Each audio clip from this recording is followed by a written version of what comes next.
Hello everyone, welcome to GPSC online. આજના આ નવા દિવસે, નવા વર્ષના નવા દિવસે આપણે શરૂ કરી રહ્યા છીએ એક નવી સિરીઝ ડેઇલી કરંટ અફેર્સના એમસીક્યુઝની। અને આજે આપણે એનો પહેલો વિડીયો લેક્ચર લઈને આવી ગયા છીએ। 1 જાન્યુઆરી 2019ના જેટલા પણ મહત્વના કરંટ અફેર્સના એમસીક્યુઝ છે, પ્રશ્નો છે, તે આપણે આ વિડીયોની અંદર ડિસ્કસ કરીશું। અને વિડીયો શરૂ કરવું એ પહેલાં તમને બધાને 2019નું આ નવું વર્ષ છે તો તેની બધાને તમને શુભકામનાઓ। અને તમે જે લક્ષ્ય લઈને ચાલો છો તે આ વર્ષમાં તમને જલ્દીથી જલ્દી પ્રાપ્ત થઈ જાય એવી અમારી ટીમ વતી શુભકામનાઓ। જોઈએ પહેલો પ્રશ્ન। The department of industrial policy and પ્રમોશને હાલમાં કયા સેક્ટરમાં એફડીઆઈ એટલે કે ફોરેન ડાયરેક્ટ ઇન્વેસ્ટમેન્ટના કેટલાક નિયમો બાબતે સ્પષ્ટતા કરી છે? તો DIPP એટલે કે department of industrial policy and પ્રમોશને હાલમાં ઈ કોમર્સને લઈને એફડીઆઈના કેટલાક નિયમો છે તેને થોડાક હાઇલાઇટ્સ કર્યા છે, થોડીક રિવાઇઝ કરી છે। હવે આવું શું કામ એને કરવામાં આવ્યું છે તો એ વસ્તુ આપણે જાણી લઈએ કે આ જે છે નાના વેપારીઓનું હિત જળવાઈ રહે અને અમુક જે મોટી મોટી કંપનીઓ છે એમેઝોન અને ફ્લિપકાર્ટ તો તેની મોનોપોલી બજારમાંથી તૂટે તો એ માટે આ જે રિવાઇઝ કરવામાં આવ્યા છે નિયમોને શું ફેરફાર કરવામાં આવ્યો છે આ નિયમો છે તેમાં એક ફેરફાર એવો કરવામાં આવ્યો છે કે કોઈ પણ વેપારી જો જે પોર્ટલ હોય એમાં શેર ધરાવતો હોય તો સેમ પોર્ટલની અંદર પોતાની વસ્તુ વેચી શકશે નહીં। અને બીજું એ કે એક સાથે જો 25% જેટલી આની અંદર ઘણી બધી પ્રોડક્ટ મળતી હોય, સપોઝ કે હજારો પ્રોડક્ટ મળે છે તો 250 પ્રોડક્ટ એક સાથે જો ખરીદશે તો આ વેપારીને આની અંદરથી આ જે પોર્ટલ છે તેમાં વેપાર કરવા માટે બેન કરી દેવામાં આવશે। આવું શું કામ એને કરવામાં આવ્યું છે કે ઘણા વેપારીઓ હોય કેવું કરતા હોય કે મોટા વેપારી જે મોટું ડિસ્કાઉન્ટ આપે તો તેની પાસેથી જથ્થામાં વસ્તુ મંગાવી લે, પછી એ જ વસ્તુને 5-10 રૂપિયા કે ભાઈ જે પ્રમાણે એનો નફો નીકળતો હોય એવો ભાવ વધારીને સેમ પ્લેટફોર્મની અંદર, સેમ પોર્ટલની અંદર પાછી વેચવા મૂકે છે। તો આવું ટાળવા માટે આ પ્રકારનો નિર્ણય કરાયો છે। પણ બીજું એ કે જેટલા પણ વેપારીઓ છે, મોટા વેપારી કે નાના વેપારી, અને સેમ વસ્તુઓ વેચે છે તો આપણે અત્યારે બધી ઓનલાઈન વસ્તુઓ મંગાવતા હોઈએ છીએ તો આ ઓનલાઈન વસ્તુ ઘણી વખત કેવું થાય કે સેમ પ્રોડક્ટ હોય તો એક જ સાઇટની અંદર તેના બે ભાવ હોય, અલગ અલગ ભાવે અલગ અલગ વેપારીઓ વેચતા હોય છે। તો આ જે છે એ ભાવ એક ફિક્સ કરી દેવામાં આવશે જેથી કરીને ગ્રાહકોને પણ એક કન્વેનિયન્સ રહે અને જે નાના વેપારીઓ છે તેનું હિત પણ જળવાય। કેમ કે કેવું કરવામાં આવતું હોય કે મોટા જે વેપારીઓ હોય છે, ફ્લિપકાર્ટનો મોટો વેપારી છે WS રિટેલ અને એમેઝોન છે તેનો સૌથી મોટો વેન્ડર છે ક્લાઉડટેલ। તો હવે તમે જોતા હશો કે આ બંને જે વસ્તુઓ વેચે છે, આ બંને વેપારીઓ આ જે પોતાની સાઇટની અંદર જે વસ્તુઓ વેચે છે તેમાં તમને ભારે ડિસ્કાઉન્ટ મળશે અને સેમ વસ્તુ બીજો કોઈ વેપારી વેચતો હશે તો તેમાં તમને ડિસ્કાઉન્ટ મળશે નહીં। એટલે નાના વેપારીઓનું હિત જળવાય એના માટે એક ભાવ છે તેને ફેર પ્રાઇસ કરી નાખવામાં આવશે, એક જ સરખો ભાવ કરી નાખવામાં આવશે। ભારતની અંદર જેટલી પણ ઈ કોમર્સ કંપનીઓ છે તેના બે પ્રકાર પડે છે, થોડીક વાત આવી છે તો આપણે ડિટેલમાં ડિસ્કશન કરી લઈએ। ઈ કોમર્સ કંપનીના બે પ્રકાર કયા આધારે પડે છે તો કે એક એવી ઈ કોમર્સ કંપની કે જે પોતે કાંઈ વેચતી ના હોય, પોતે ખાલી એક પ્લેટફોર્મ આપતી હોય જેની અંદર કોઈ વેપારી પોતાની વસ્તુ વેચશે અને કોઈ જે ખરીદદાર છે તે વસ્તુ આની અંદરથી ખરીદશે અને આ જે પોર્ટલ છે તે માત્ર કમિશન વર્ક જ કરશે। તો આની અંદર એફડીઆઈને પરમિશન આપવામાં આવી છે એટલે કે કોઈ ફોરેન કંપની છે તે આની અંદર ઇન્વેસ્ટ કરી શકશે। અને બીજી એવી કંપની કે પોતાની જ સાઇટ હોય અને પોતાની જ વસ્તુ વેચતી હોય એટલે કે વેપારી પણ પોતે હોય અને આ જે પોર્ટલ ક્રિએટ કરનાર છે, પોર્ટલને હેન્ડલિંગ કરનાર છે તે પણ પોતે જ હોય। તો આની અંદર ફોરેન ડાયરેક્ટ ઇન્વેસ્ટમેન્ટ છે તેને એલાઉડ કરવામાં આવ્યું નથી। ત્યાર પછીનો પ્રશ્ન છે, હાલમાં કયા દેશે પોતાની નેવિગેશન સેવાઓને વિશ્વભરમાં આપવાનું શરૂ કર્યું છે?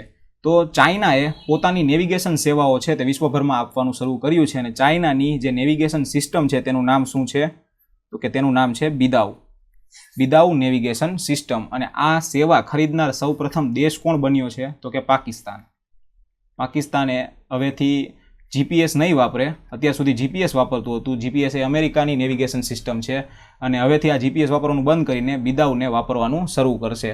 બિદાઉ વિશે થોડીક ટેકનિકલ વાત જાણીએ તો બિદાઉ છે તેની એક્યુરેસી કેટલી છે તો કે 10 મીટરની। આપણે જે જીપીએસ વાપરીએ છીએ તે 30થી 40 મીટરની એક્યુરેસીમાં આપણું લોકેશન બતાવે છે। પછી બિદાઉ છે આ તો વિશ્વભરની વાત થઈ કે વિશ્વભરમાં આની એક્યુરેસી 10 મીટરની છે, પરંતુ એશિયા પેસિફિક દેશોમાં આની એક્યુરેસી 5 મીટરની થઈ જાય છે એટલે કે વધુ એક્યુરેટ છે તે એશિયા પેસિફિક દેશની અંદર। પછી વેલોસિટી એક્યુરેસીની વાત કરીએ તો 0.2 મીટર પર સેકન્ડની વેલોસિટી એક્યુરેસી છે અને ટાઈમ એક્યુરેસી છે 20 નેનોસેકન્ડનો। પછી બીજી એક વસ્તુ કે આ જે વિશ્વભરમાં સેવા આપવાનું શરૂ કર્યું છે ચાઇનાએ, તો આવો એ ચોથો દેશ બની ગયો છે અને આની જે પહેલાના 3 દેશો છે તેના નામ લઈએ તો સૌ પ્રથમ વખત વિશ્વભરમાં નેવિગેશન સેવાઓ આપવાનું શરૂ કર્યું હતું અમેરિકાએ, અને અમેરિકાની જે સેવા છે તેનું નામ છે GPS. અહીંયા આગળ આપણે લખેલું છે. બીજો દેશ હતો જે વિશ્વભરમાં પોતાની સેવા આપવાનું શરૂ કર્યું હતું નેવિગેશનની, તો એ હતો રશિયા. અને રશિયાની જે સેવા છે, રશિયાની જે નેવિગેશન છે તેનું નામ છે ગ્લોનેસ. અને ત્રીજો હતો યુરોપિયન યુનિયન. આ એક 28 દેશોનું યુનિયન છે અને આની નેવિગેશન સિસ્ટમનું નામ છે ગેલેલિયો. હવે ફરી પાછા આપણે બિદાઉ સિસ્ટમ ઉપર આવીએ તો બિદાઉ સિસ્ટમ છે તે ચાઇનાએ 2000ની સાલમાં શરૂ કરી હતી અને કુલ 35 આની અંદર ઉપગ્રહો છે. 35 ઉપગ્રહો ભેગા મળીને આ સેવા આપે છે અને 2 ભાગમાં ડિવાઈડ છે, એટલે કે 2 જનરેશનની અંદર આ બિદાઉ ડિવાઈડ થઈ ગયેલું છે. એક છે બિદાઉ 1 જેને ફર્સ્ટ જનરેશન કહેવામાં આવે છે, અને એક છે બિદાઉ 2 જેને સેકન્ડ જનરેશન કહેવામાં આવે છે. અને ક્યારેક એવું પૂછાય કે બિદાઉ 2 ને બીજા કયા નામથી ઓળખવામાં આવે છે, કદાચ થોડા ડીપમાં જાય તો બિદાઉ 2 ને બીજું એક કંપાસ છે તે નામથી પણ ઓળખવામાં આવે છે. ત્યાર પછીનો પ્રશ્ન છે, હાલમાં કેન્દ્ર સરકાર દ્વારા સુભાષચંદ્ર બોઝ આપદા પ્રતિબંધન પુરસ્કાર નામના વાર્ષિક પુરસ્કાર આપવાની શરૂઆત કરવામાં આવી છે. આ એવોર્ડ કયા ક્ષેત્રમાં આપવામાં આવશે? તો કે સુભાષચંદ્ર બોઝ આપદા પ્રતિબંધન પુરસ્કાર છે તે ડિઝાસ્ટર મેનેજમેન્ટ આ ક્ષેત્રમાં આપવામાં આવશે અને દર વર્ષે 3 એવોર્ડ આપવામાં આવશે. વાર્ષિક એવોર્ડ છે, દર વર્ષે 3 એવોર્ડ, કોઈ વ્યક્તિગત હોય કે પછી કોઈ સંસ્થા હોય તો તેને આપવામાં આવશે. અને આ જે છે ડિઝાસ્ટર મેનેજમેન્ટ એટલે કુદરતી આપત્તિ આવ્યું હોય અને તેમાં જેણે સેવાનું કામ કર્યું હોય, ઉત્કૃષ્ટ સેવાનું કામ, તો એવા 3 વ્યક્તિઓને સિલેક્ટ કરીને આપવામાં આવશે અથવા તો 3 સંસ્થાઓને. હવે ઇનામની રકમ છે તે 5 લાખથી 51 લાખ સુધી વેરી થઈ શકે છે. કોઈ વ્યક્તિએ જો આ એવોર્ડ જીત્યો હોય તો તેને 5 લાખની રકમ આપવામાં આવશે અને સાથે એક પુરસ્કાર એટલે કે પ્રમાણપત્ર કે પછી કોઈ એક ટ્રોફી આપવામાં આવશે. અને કોઈ સંસ્થાએ જો આ એવોર્ડ જીત્યો હોય તો તેને 51 લાખનું રોકડ રકમનું પુરસ્કાર આપવામાં આવશે. અને જો કોઈ સંસ્થા જીતે તો જે આ રાશિ તેને મળે તે રાશિ માત્ર ડિઝાસ્ટર મેનેજમેન્ટમાં જ વાપરવાની છે એવું આમાં કહેવામાં આવ્યું છે. પછી બીજું એક વસ્તુ કે જે આ જે એવોર્ડ છે તેના માટે નોમિનેટ કોણ થઈ શકે છે, તો કે ભારતનો કોઈ વ્યક્તિ હોય કે પછી ભારતની કોઈ સંસ્થા હોય તે જ આ એવોર્ડ માટે નોમિનેટ થઈ શકે છે. ત્યાર પછીનો પ્રશ્ન જોઈએ, ધ ઉજ્જવલા સેનિટરી નેપકિન્સ નામની પહેલ કઈ કંપની દ્વારા શરૂ કરવામાં આવી છે? તો ધ ઉજ્જવલા સેનિટરી નેપકિન્સ નામની પહેલ છે તે IOCL, HPCL અને BPCL આ ત્રણેય કંપની દ્વારા શરૂ કરવામાં આવી છે, એટલે કે ઓપ્શન ડી છે તે સાચો જવાબ રહેશે. હવે આ જે સ્કીમ છે, આ જે પહેલ છે ઉજ્જવલા સેનિટરી નેપકિન્સ, એ કયા રાજ્યમાં શરૂ કરાઈ છે? તો કે ઓડિશા રાજ્યમાં, પર્ટિક્યુલરલી ઓડિશા રાજ્યમાં જ તેને શરૂ કરવામાં આવી છે. અને આની મુખ્ય વાતો જાણીએ તો કે મહિલાઓને સ્વચ્છતા અને સ્વાસ્થ્ય બાબતે જ્ઞાન આપવામાં આવશે આની અંદર, અને ઓછા ભાવે એકદમ નીચા વેચાણ દરે, અત્યારે માર્કેટની અંદર જેટલા પણ સેનિટરી નેપકિન્સ ઉપલબ્ધ છે તો તેનાથી ઓછા ભાવે સેનિટરી નેપકિન છે તે ડિસ્ટ્રીબ્યુટ કરવામાં આવશે. અને સેનિટરી નેપકિન છે તે ડોમેસ્ટિકલી બનાવવામાં આવશે. ઓડિશા રાજ્યની અંદર 30 જિલ્લાઓને સિલેક્ટ કરવામાં આવ્યા છે. 30 જિલ્લાઓની અંદર આનું મેન્યુફેક્ચરિંગ કરાશે અને 30 જિલ્લાઓની અંદર 100 જેટલા યુનિટ સ્થાપવામાં આવશે. 100 જેટલા કારખાના છે તે સ્થાપવામાં આવશે અને પ્રત્યેક કારખાનામાં 10 જેટલી મહિલાઓને નોકરી આપવામાં આવશે. અને આનું બજેટ છે, આ કારખાના સ્થાપવાનું બજેટ છે 2.94 કરોડનું, જેથી કરીને ગ્રામીણ મહિલાઓ છે તેને સસ્તા ભાવે આવા સેનિટરી નેપકિન્સ મળી રહે. અને ભાવ નક્કી કરવામાં આવ્યો છે એક પેકના 40 રૂપિયા. એક પેકની અંદર 8 નંગ આપવામાં આવશે. ત્યાર પછીનો પ્રશ્ન છે, નીચેનામાંથી કયા રાજ્યની સરકારે પંચાયત અને મ્યુનિસિપાલિટીની ચૂંટણીમાંથી ભણતરની મર્યાદાને દૂર કરી નાખી છે? હવે આ જ રાજ્ય છે તેનું નામ છે રાજસ્થાન. અહીંયા આગળ ક્યાંય છપાયું છે નહીં એટલે લખી નાખશું, જવાબ આવશે રાજસ્થાન, ઓપ્શન ડી. હવે રાજસ્થાન રાજ્યની સરકારે ભણતર મર્યાદા દૂર કરી નાખી છે પંચાયતની અને મ્યુનિસિપાલિટીની ચૂંટણીમાંથી. હવે આની પહેલાં એવી સિસ્ટમ હતી, ત્યાં આગળ એવી રિક્વાયરમેન્ટ હતી કે તમારે જિલ્લા પરિષદની, ત્યાં આગળ જિલ્લા પંચાયતને આપણે ગુજરાતમાં જિલ્લા પંચાયત કહીએ છીએ, ત્યાં આગળ જિલ્લા પંચાયતને જિલ્લા પરિષદ તરીકે ઓળખવામાં આવે છે.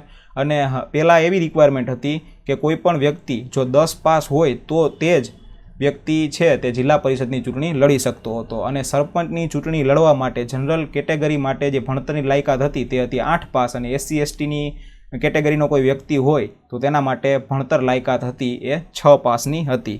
હવે તેની સરકારે આ જે છે ભણતરની મર્યાદા તેને દૂર કરી નાખતા એવું કીધું છે કે આ જે લિમિટેશન છે તે 73મો અને બંધારણનો 74મો સુધારો તેનું ઉલ્લંઘન કરતી હતી અને એ ઉપરાંત બંધારણનો એક પાયાનો સિદ્ધાંત છે કે કોઈ પણ વ્યક્તિ એ મત આપવા માટે અને ચૂંટણીમાં ઊભા રહેવા માટે હકદાર રહેશે, તો એની પણ આ જે છે મર્યાદા, તે આ ભણતરની મર્યાદા તે ઉલ્લંઘન કરતી હતી. એવું કહીને રાજસ્થાન રાજ્યની સરકારે આ ભણતરની મર્યાદાને હટાવી દીધી છે. ત્યાર પછીનો પ્રશ્ન છે, વન ડિસ્ટ્રિક્ટ વન પ્રોડક્ટની સ્થાનિક સમિટ કયા શહેરમાં આયોજિત થઈ? તો વન ડિસ્ટ્રિક્ટ વન પ્રોડક્ટની રિજનલ સમિટ છે તે વારાણસી ખાતે આયોજિત થઈ હતી. એકદમ યુનિક પ્રકારની આ સ્કીમ છે વન ડિસ્ટ્રિક્ટ વન પ્રોડક્ટ, જે માત્ર ઉત્તર પ્રદેશમાં જ તમને જોવા મળશે. ભારતમાં માત્ર ઉત્તર પ્રદેશમાં જ આ સ્કીમ ચાલુ છે. હવે આ સ્કીમ છે બેઝિકલી એ જાપાનનું એક બિઝનેસ મોડેલ છે, તેમાંથી લાવવામાં આવી છે. જાપાનમાં પણ આ પ્રકારની સ્કીમ સૌ પ્રથમ વખત શરૂ હતી. અત્યારે એશિયાના ઘણા બધા દેશોમાં આ સ્કીમ જોવા મળે છે.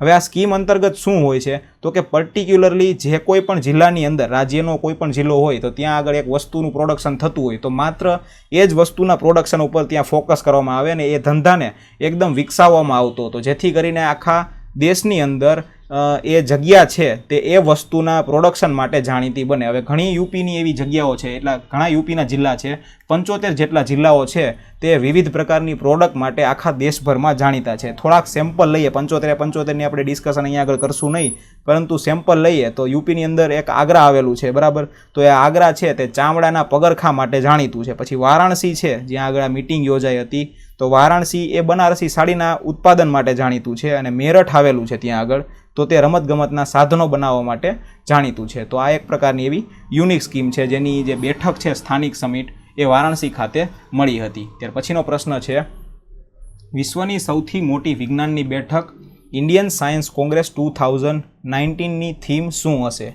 તો જે આ વિજ્ઞાનની સૌથી મોટી બેઠક છે વિશ્વની, જે જલંધર પંજાબ ખાતે યોજાશે જાન્યુઆરીની 3 તારીખે તે શરૂ થશે અને 7 તારીખ સુધી યોજાશે. તો તેની થીમ રહેશે future India science and technology, એટલે કે ઓપ્શન એ સાચો જવાબ છે.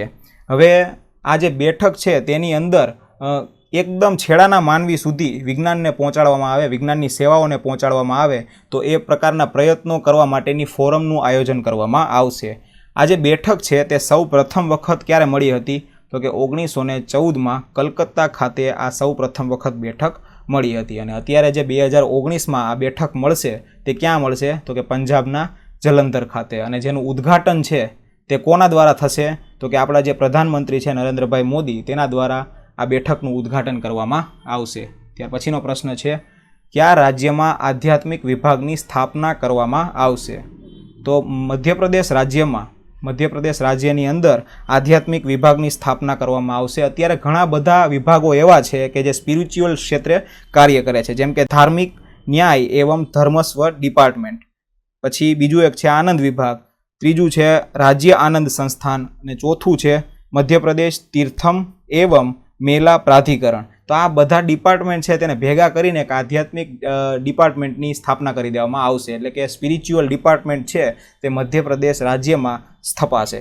ત્યાર પછીનો પ્રશ્ન છે, નબીન ચંદ્ર દાસ જેની યાદમાં હાલ ટપાલ ટિકિટ જાહેર કરવામાં આવી છે તે કઈ વાનગીની શોધ કરી હતી? આ નબીન ચંદ્ર દાસ છે તેણે રસગુલ્લાની શોધ કરી હતી, અને રસગુલ્લાની શોધને હાલમાં 150 વર્ષ પૂર્ણ થતાં તેના શોધક નબીન ચંદ્ર દાસની યાદમાં ટપાલ ટિકિટ જાહેર કરવામાં આવી છે. આ એક ત્યાં આગળ એક ઉત્સવ યોજાય છે પશ્ચિમ બંગાળની અંદર, બાગ બજાર ઓ રસગુલ્લા ઉત્સવ. અહીંયા આગળ નામ લખી લઉં છું, બાગ બજાર ઓ રસગુલ્લા ઉત્સવ, જે 3 દિવસનો કાર્યક્રમ હોય છે. તો આ કાર્યક્રમની અંદર જે નબીનચંદ્ર દાસ છે રસગુલ્લાના શોધક, તો તેની યાદમાં ટપાલ ટિકિટ જાહેર કરવામાં આવી હતી, અને તેનું સ્ટેચ્યુ છે તે પણ જાહેર કરવામાં આવ્યું હતું. તો અહીંયા આગળ જેટલા પણ કરંટ અફેર્સના પ્રશ્નો છે, 9 પ્રશ્નો આપણે જોયા કરંટ અફેર્સના, તો એ બધા પૂર્ણ થાય છે. હવે આશા છે કે તમને વિડીયો પસંદ આવ્યો હશે, અને વિડીયો જો પસંદ આવ્યો હોય તો વિડીયોમાં લાઇક કરી દો, અને વિડીયોની અંદર કમેન્ટ કરો કે સિરીઝ ચાલુ રાખવી જોઈએ કે ન રાખવી જોઈએ. અને વિડીયો તમને પસંદ આવ્યો હોય તો તમે જેટલી પણ એજ્યુકેશન ચેનલમાં જોડાયેલા છો, જેટલી પણ વોટ્સએપમાં કે કોઈ ટેલિગ્રામમાં તમે જે ગ્રુપમાં જોડાયેલા છો, તો તેની અંદર આ વિડીયોની લિંકને શેર કરી દો. અને મારી ચેનલમાં જો નવા હોય અને આ રીતના વિડીયો તમારે મેળવવા હોય તો ચેનલને સબસ્ક્રાઇબ કરી લો, અને નોટિફિકેશન બેલ છે તેને ક્લિક કરી લો. ફરી મળીશું આવતીકાલે. ત્યાં સુધી જય હિન્દ, જય ભારત.